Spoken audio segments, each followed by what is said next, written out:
2020년 11월 11일 수요일, 오늘은 룻기 2장 17절부터 23절까지 말씀입니다. 룻이 밭에서 저녁까지 줍고 그 주운 것을 떠니 보리가 한 에바쯤 되는지라. 그것을 가지고 성읍에 들어가서 시어머니에게 그 주운 것을 보이고 그가 배불리 먹고 남긴 것을 내어 시어머니에게 드리매, 시어머니가 그에게 이르되 오늘 어디서 주었느냐, 어디서 일을 하였느냐, 너를 돌본 자에게 복이 있기를 원하노라 하니, 룻이 누구에게서 일했는지를 시어머니에게 알게 하여 이르되 오늘 일하게 한 사람의 이름은 보아스니이다 하는지라. 나오미가 자기 며느리에게 이르되 그가 여호와로부터 복 받기를 원하노라. 그가 살아있는 자와 죽은 자에게 은혜 베풀기를 그치지 아니하도다 하고, 나오미가 또 그에게 이르되 그 사람은 우리와 가까우니 우리 기업을 물을 자 중에 하나이니라 하니라. 모압 여인 룻이 이르되 그가 내게 또 이르기를 내 추수를 다 마치기까지 너는 내 소년들에게 가까이 있으라 하더이다 하니, 나오미가 며느리 룻에게 이르되 내 딸아, 너는 그의 소녀들과 함께 나가고 다른 밭에서 사람을 만나지 아니하는 것이 좋으니라 하는지라. 이에 룻이 보아스의 소녀들에게 가까이 있어서 보리 추수와 밀 추수를 마치기까지 이삭을 주우며 그의 시어머니와 함께 거주하니라. 아멘. 보아스의 따뜻한 식사 초대로 룻이 힘을 얻어 보리 이삭을 주었는데, 오늘 17절은 그 양이 한 에바쯤 되었다고 말씀하고 있습니다. 한 에바는 2마리 조금 못 되는 양입니다.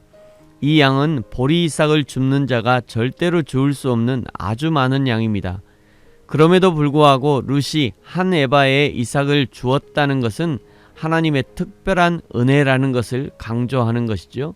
저와 여러분도 사실은 날마다 하나님의 특별한 은혜 가운데 살고 있습니다. 오늘 나에게 생명이 주어졌다는 것이 하나님의 특별한 은혜입니다. 오늘 나에게 누군가와의 만남이 주어졌다는 것이 하나님의 특별한 은혜입니다. 오늘 나에게 무엇인가를 할 수 있는 기회가 주어졌다는 것이 하나님의 특별한 은혜입니다. 무엇보다도 오늘 예수 그리스도를 믿어 천국 소망으로 살 수 있다는 것이 하나님의 특별한 은혜가 아니고서는 도무지 있을 수 없는, 설명할 수 없는, 한량없는 하나님의 은혜입니다. 이 하나님의 은혜에 날마다 감사하는 저와 여러분이 되어지기를 축복합니다. 룻이 한 에바의 보리를 주워온 곳을 본 시어머니 나오미가 깜짝 놀라면서 19절에 보시면 어디서 일을 하였고 너를 돌본 자가 누구냐고 묻자 그 사람의 이름이 보아스라고 알려줍니다. 그리고 보아스가 기업 물을 자 중에 한 사람이라고 20절 끝에 알려줍니다. 드디어 아주 중요한 단어가 나왔습니다. 기업 물을 자입니다. 기업 물을 자란 고엘이라는 이스라엘의 독특한 제도인데, 친족 및 혈연 공동체를 중심으로 구성원들이 서로의 생명과 재산 및 가문을 보호해주기 위한 제도입니다. 고엘 제도에는 형제가 빚 때문에 종으로 팔려가게 된 경우 가까운 친족이 빚을 갚아주므로 종의 굴레에서 해방시켜주기도 하고, 형제가 토지를 팔았을 경우 일정 기간 후에 가까운 친척이 그 값을 치르고 돌려받게 한다든지, 죄를 지었을 경우에도 죄값을 대신 갚을 수도 있었습니다. 그 중에서도 가장 중요한 핵심 제도가 계대결혼이라는 제도인데, 그 가문에 자손이 없이 죽은 경우 가까운 형제 순으로 미망인과 동침하여 가문을 잇게 해주는 경우가 있었습니다. 신약 사마리아 우물 곁에 남편이 5이나 있었던 그 여인, 사람들은 창녀와 같다고 놀렸을지 몰라도 예수님은 그 여인을 만나주시고 무엇이 참 복음인지 알려주시는 은혜를 베풀어 주셨습니다.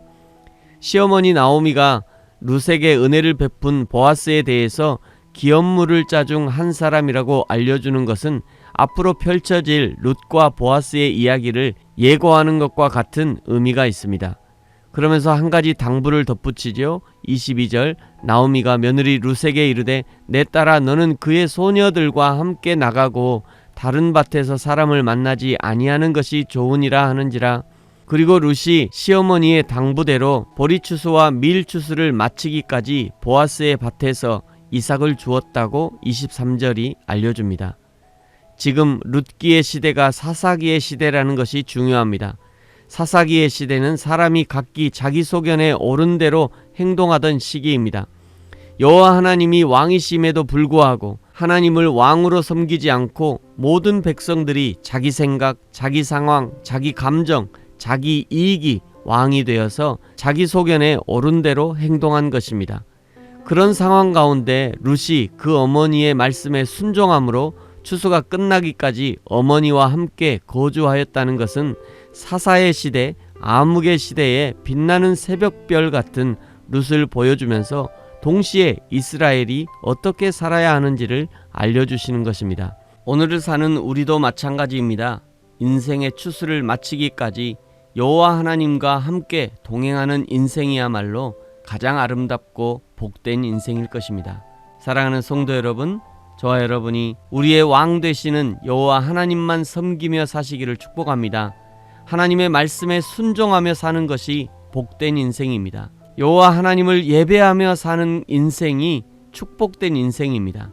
하나님 사랑, 이웃 사랑을 실천하며 사는 저와 여러분의 인생이 되어지기를 예수님의 이름으로 축복합니다. 아멘.